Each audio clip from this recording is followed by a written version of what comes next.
What's up, comic book junkies? Mike Smith here at Night Tiger Comics, and I've been looking for this indie 1990s key for well over a decade in the cheap bins.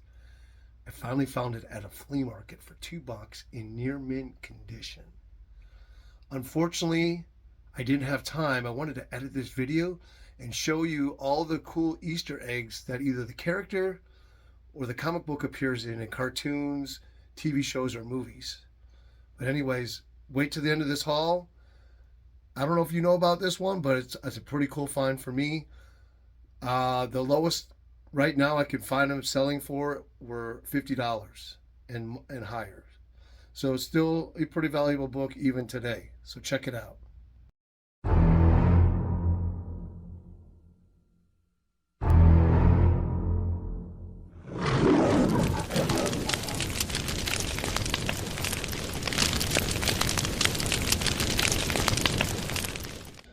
Okay, so I'm mylaring and double boarding the whole collection. I just finished one box. I think, is this one finished?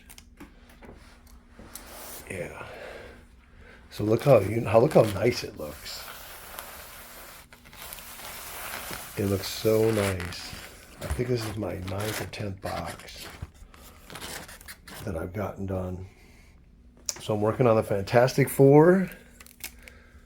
Putting it all in my... I had to run to another store 30 minutes from here because there's no standard Mylar, Silver Age size or Bronze Age in town.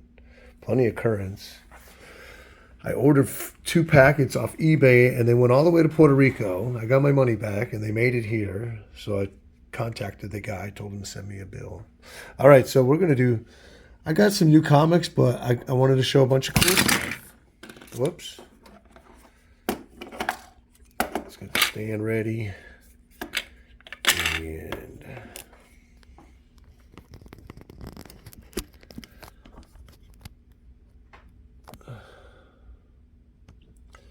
Crack Comics number 34 featuring the owl. Here's a keychain. This one's a 9.8 though. Just a cool. I have 2 copies of this. I just love this cover. It just reeks golden age, early golden age superhero. So it's missing part of one page.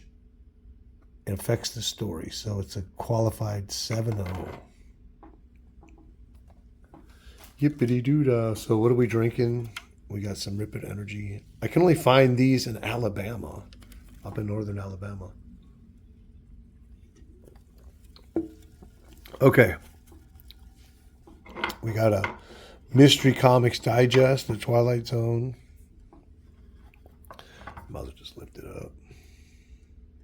I don't even know where I got this. I think I got it out of a dollar bin. You don't see a whole lot of these around.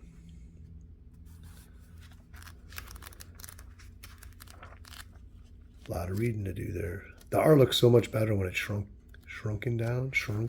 down. Okay, what else we got? Man, I remember I don't know where I got this, but I read this. I had these as a kid. And these are books you could reread and reread. I think this is 76. 67. So it's Silver Age.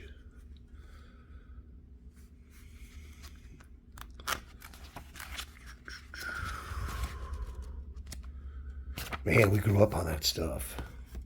So what was that? It's the Great Pumpkin, Charlie Brown. What a Nightmare, Charlie Brown. Scholastic. Remember getting the newspaper in school and you could order the books. This one's 76. This is the TV show or the movie. Classic. And then good old Snoopy. Everybody's Best Friend. Published by Fawcett. Oops.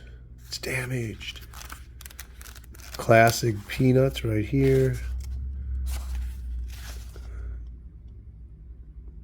1958. Nice. No wonder why it's all beat up. And then we have Stan Lee Presents The Incredible Hulk.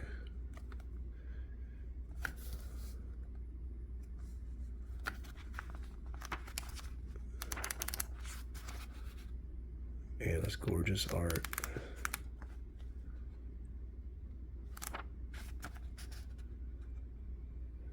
Heck yeah, Stan and Kirby. Lee and Kirby on the Hulk. Classic. Who's on the art on this one? John Buscema. John Buscema. Well, let's not leave DC left out. So we got Superman. What year was this? 78? 79. And what year is this one? 78.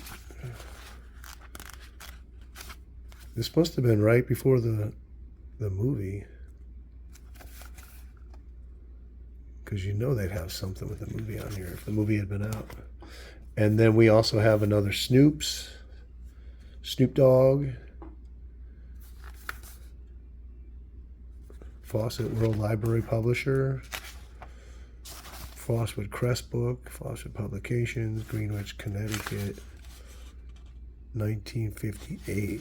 Look at Snoopy. It's the old Snoopy.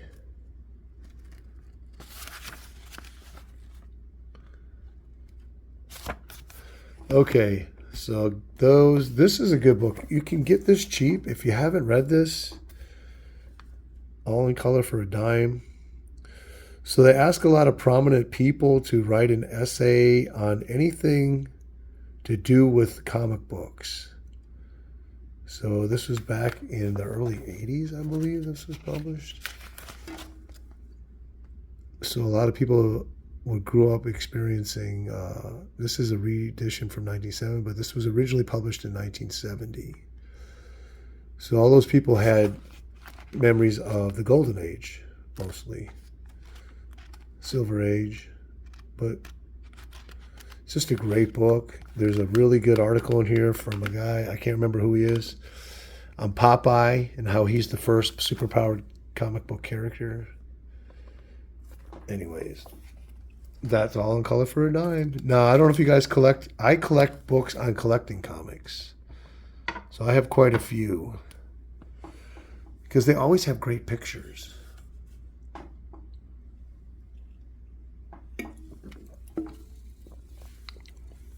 You can see I got that for $4. I don't remember when. I don't remember where. What year is this thing?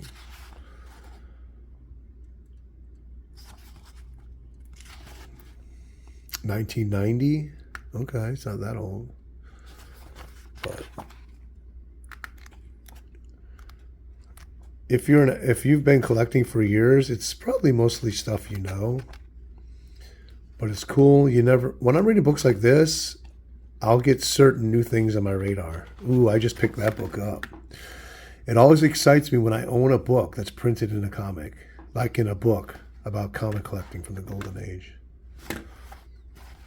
Nice. Yeah, I said it was time to get that. What else? I don't see any other books that I own. I got that Dr. Doom. I don't have that. Nope. But, very cool. I love reading books on collecting comics. Pretty much nowadays, they pretty much say all the same thing. But I like looking at the pictures. Okay, into the comics. So we're 8 minutes in. Looking at cool stuff. Maybe we can get these done in 8 minutes. So these first books I'm going to show are not pickups, but these are just books. I have a random box of random stuff that needs to be organized. And, of course, most of it needs to be re-Mylar'd, or Mylar'd, period. So I just Mylar'd this one. I just love this Jim Lee cover. And I like this series. It had several different stories, each issue from different artists and writers, only in black and white. You can see it's a great, and this is issue 1. Great Jim Lee cover. That's from 1996. This I picked up at River Monster Comics for $12. It's got some water damage. It's really wavy. You can see the spots.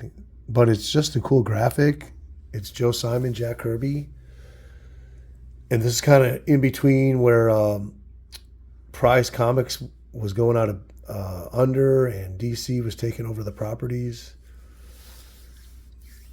So just a great cover, number 102, November, I'm going to guess 61, 62. Just a cool graphic, I don't know. Reminds me of that X-Men cover with Quicksilver. So Thing in the Vision, Marvel 2, 139, 1979.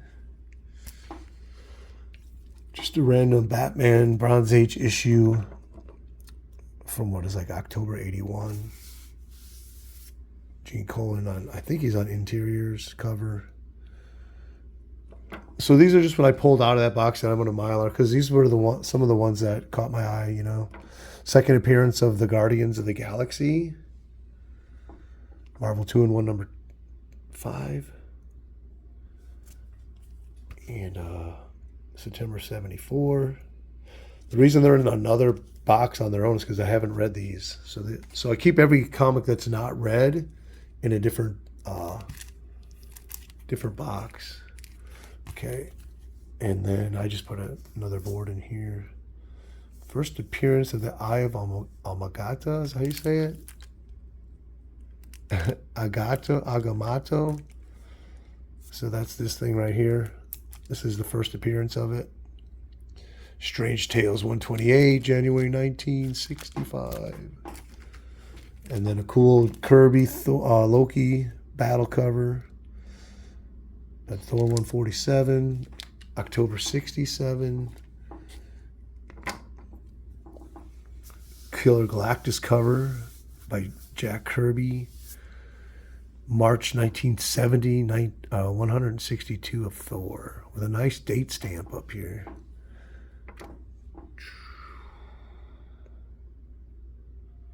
I got this at All-Star Comics in Gainesville. I got that other Thor there too.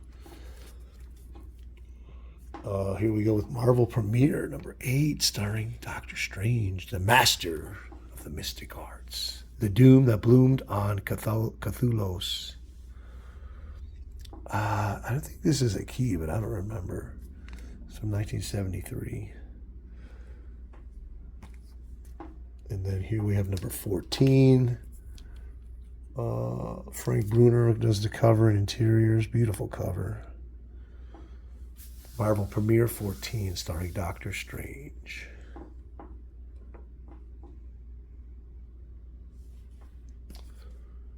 And then we have a killer Neal Adams cover. Witching Hour, number 10. Probably like a 6.5. Great graphic with the witch there. Guy in the wheelchair. Did I look this up? I believe I did. Because I know Nick Hardy was doing covers, and I didn't want to mistake it, but that's definitely Neal Adams. What a great cover. All green and white and black. Where did I get that? All-Star. What did I pay for that? $2.50. Dang. Okay, World's Unknown number 1. I think I paid $2.50 for this too. Just a cool cover. I don't know, is that Sal Buscema? I don't know who does that cover. But it's a cool cover, and it's a number 1 from 1973. So these are ones that I just had to put new Mylar on them. This is another cool one. This is a pretty high-grade copy I got for $10. This was at Top End Gaming. I believe this is in Alabama. Nice Star Sapphire cover, white cover. Superman bowing down to kiss her boots. Okay, so now we're getting into the $2 bin. So I went to All-Star Comics in Gainesville just to get standard Mylar, which are right here, because they don't have any in my town. I got plenty of currents because I'm rebagging or Mylaring the whole collection. So I got this in the $2 bin. Pretty nice VG copy. Doctor Strange number 7. 25 center from 1975. Needed that. So they had several issues of Doctor Strange in the $2 bin I did not have. Number 45, February 1980. This is when I started started buying comics for myself. 81, 82. And so I also got a nice copy of number 46, April 1980. And when I can find some cool Marvels like that for $2, I'll take it. Big Doctor Strange fan.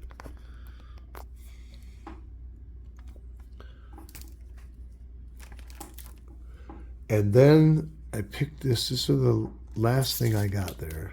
So I went in, I was buying Mahler's, and I told myself, no buying books. I can't buy books. So he has tons of books, like bigger Marvels for 10, 15, 20 bucks. He's got keys for 50 and up to a couple $100.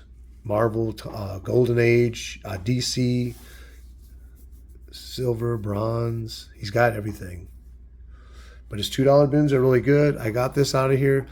And this is reprinting different stories from different comic books from the Golden Age. But I like books like this is because they have like articles in here from the creators talking about history of the Golden Age. So, you might find these reprints over and over in different places. But the magazines will usually have, original articles and stuff like that. People they bring in to interview to sell the book, and that's what I love about magazines about the Golden Age. You get a new insight into history, so I'm really excited to read that. That was $2. Okay, so the next books came from the flea market. I went with my wife for our anniversary. We went to Seminole Heights, Florida, got an Airbnb, did some bike riding. We played a lot of dominoes. We did a lot of thrift storing, but we went to a flea market on the way home. And I've been to the flea market, and it's really kind of an old flea market. Tampa's not the best place for flea markets anymore. They used to have a really good one that was open years ago. But now this one, it's got regular comic book sellers in there, but they haven't really restocked anything. But anyways, I got this just because of the Super Teen cover. It's really low grade. It was $1. And I'll read it. I'm not a big Archie comic book guy. Not that I don't like them. But I like to find the interesting stuff from the Silver or maybe Golden Age. So I just want to read it, throw it in the collection, be done with it. Okay, so I picked up number 1 of this at a Comic-Con earlier this year, and he had like the first 20 issues for $1. And I thought, you know what? I thought it was just all cover candy, and there was no substance to the comic. So I didn't buy any but number 1. When I read number 1, I was so pleased with the story. It was good. The writing was really good. The story was compelling. Action, intrigue, and the writer really could bring it out. And so I'm like, dang it, I was kicking myself for not buying those first 20 issues. So every time I see an issue of it, I buy it. So here's number 4. And the art is really, really good. I'm talking good girl every panel. So this is kind of a beat up, kind of a little dirty, but I just happened to see this, Golden Age Fury. I was going through the stack of comics, and I probably wouldn't have bought it if I hadn't flipped it open and started looking at the story. So the story looks really cool. I didn't even know about this character from the Golden Age, and so I'm interested to read it. So I picked this up just simply to read for $1.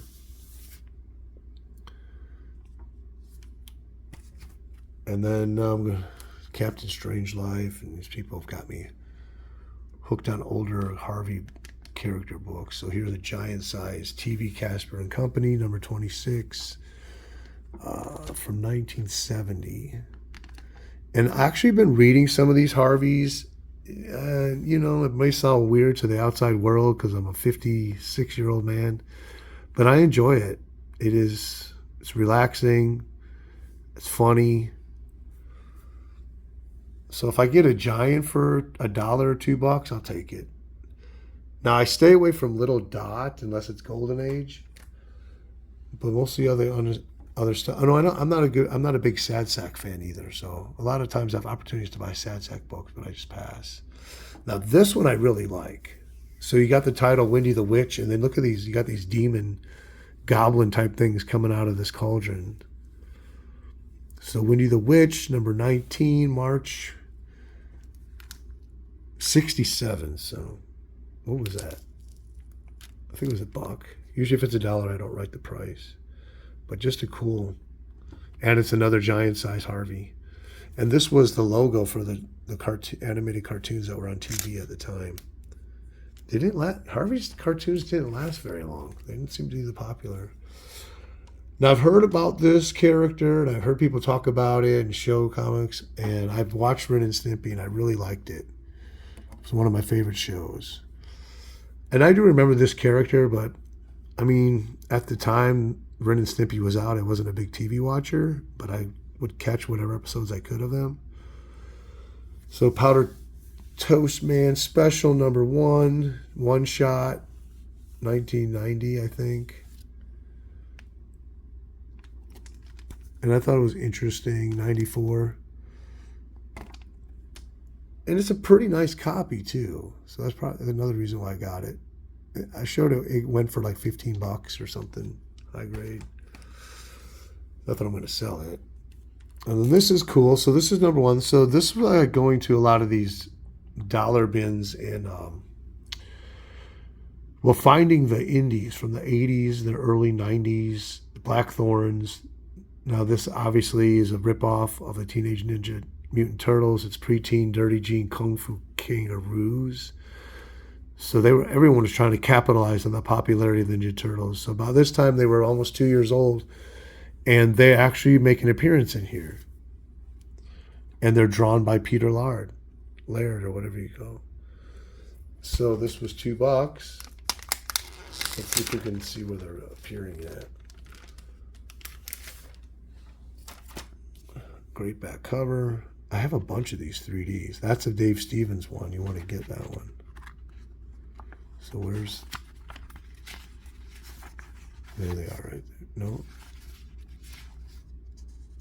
I did open this before to look for them. Blah, blah, blah. Part 2, I didn't get this out of here. Where the heck are those turtles at? Are you kidding me? Where are they? There they are.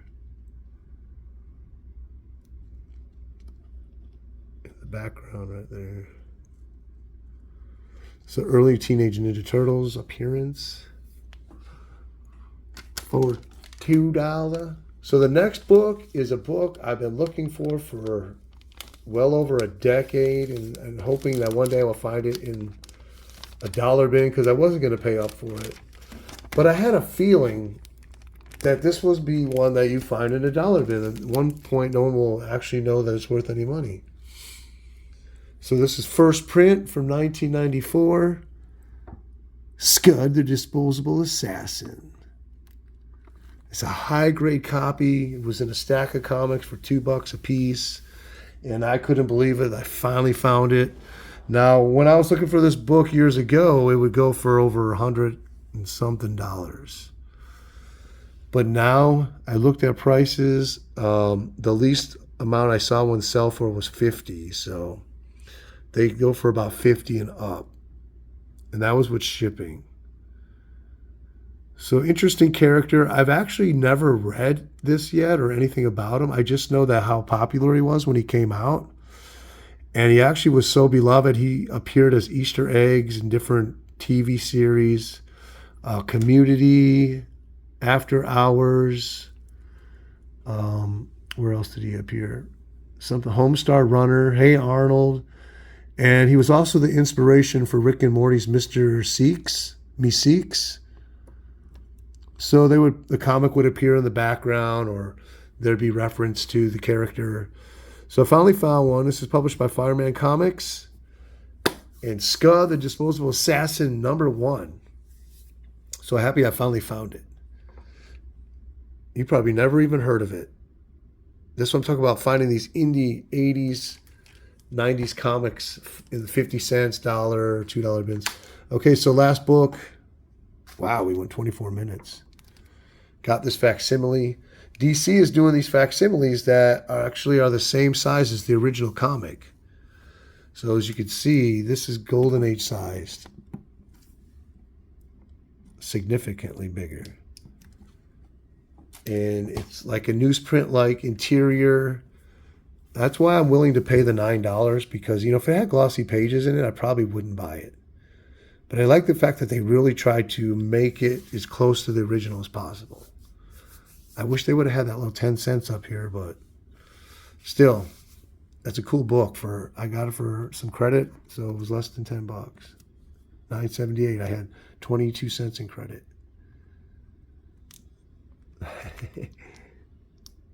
So we'll leave it at that. Night Tiger out.